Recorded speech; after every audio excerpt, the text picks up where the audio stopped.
હાય, આજે આપણે બનાવીશું મસાલા પુલાવ એન્ડ સૂપ. હવે આપણે મસાલા પુલાવ બનાવવાનો સ્ટાર્ટ કરશું.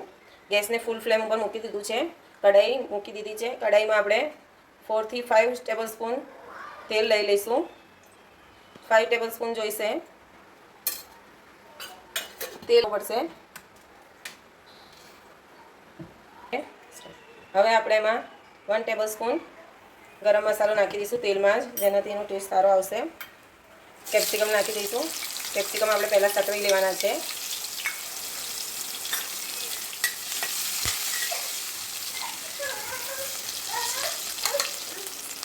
ગેસની ફ્લેમ સ્લો કરી દેવાની છે આપણે કેપ્સિકમ નાખીએ પછી. હવે એમાં ટામેટા એડ કરી દઈશું.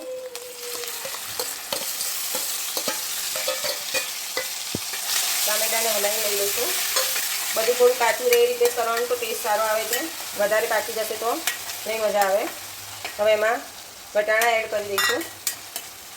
હવે ગેસની ફ્લેમ સ્લો રાખીને તેમાં સ્વાદ અનુસાર મીઠું,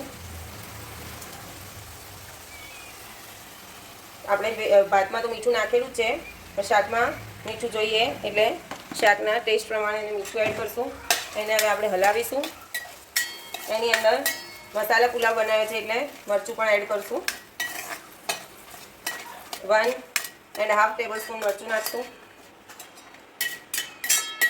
હવે ગેસની ફ્લેમ ફૂલ કરીને તેને થોડીક વાર થવા દઈશું. આ રીતનો કલર આવવો જોઈએ વેજીટેબલનો. આની અંદર આપણે જ્યારે ભાત એડ કરશું ત્યારે એનો કલર બહુ જ મસ્ત આવશે. હવે આપણે જે ભાત રેડી કરેલા હતા એ ભાત એની અંદર થોડા થોડા કરીને એડ કરી દઈશું. આ રીતે સ્લો ફ્લેમ કરીને તેને હલાવશું.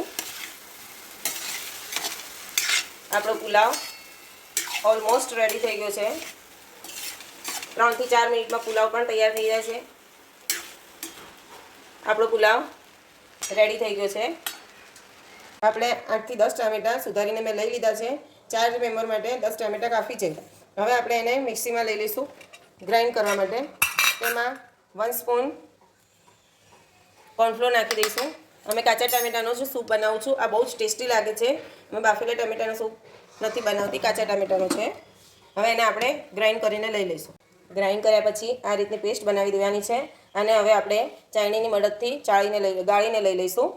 આવી રીતે આપણે એને ગાળીને લઈ લેવાનું છે, જેથી અંદર પીસીસ કે બિયા ન આવે. પેસ્ટ તૈયાર થશે.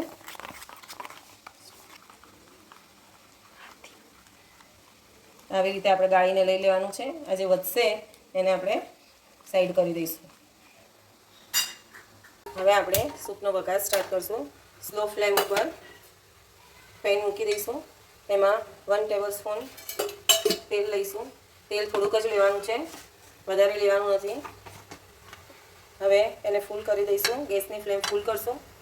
તેમાં થોડુંક ગરમ થાય તેલ એટલે એમાં આપણે જીરું નાખી દઈશું. જીરું પણ થોડુંક જ નાખવાનું છે ટેસ્ટ માટે ખાલી. હવે આપણે આમાં ગ્રેવી નાખી દઈશું. આમાં આપણે મેં ટામેટા ક્રશ કર્યા ત્યારે પાણી નહોતું નાખ્યું. હાફ ગ્લાસ પાણી એડ કરી દેવાનું એટલે પ્રોપર એની થિકનેસ આવી જશે. આ રીતે એને હલાવી દેવાની છે. તેમાં હવે સ્વાદ અનુસાર મીઠું, 1.5 ટેબલસ્પૂન મરચું અને એને નાખ્યા પછી હલાવી દઈશું. આ રીતનું આની થિકનેસ આવી જોઈએ. કોર્નફ્લોર નાખવાથી એની થિકનેસ સારી આવે છે અને કાચા ટામેટાના લીધે એનો ટેસ્ટ પણ મસ્ત આવે છે. આમાં તમારે ગળપણવાળો થોડો સૂપ બનાવવો હોય તો નોર્મલ 1/2 ટેબલસ્પૂન અંદર ખાંડ એડ કરી દેવાની છે. ચાલુ નથી. આવી રીતે આને ફૂલ ફ્લેમ ઉપર ઉકળવા દઈશું. 2 મિનિટમાં આપણો સૂપ રેડી થઈ જશે. આનો ઉકળે અને આવી રીતે એની અંદર બબલ્સ થાય એટલે આપણું સૂપ રેડી થઈ જશે. દેખો અંદર બબલ થવા માંડ્યા છે અને એની થિકનેસ આવી રહેશે. આપણો સૂપ રેડી થઈ ગયો છે. આપણો સૂપ 2 મિનિટમાં રેડી થઈ જાય એ રીતની રેસીપી છે. હવે આપણે તેને સર્વ કરશું. આ જે સૂપ છે એની ઉપર ક્રીમ એડ કરી દઈશું જેનાથી ટેસ્ટ સારો આવે છે. Thank you.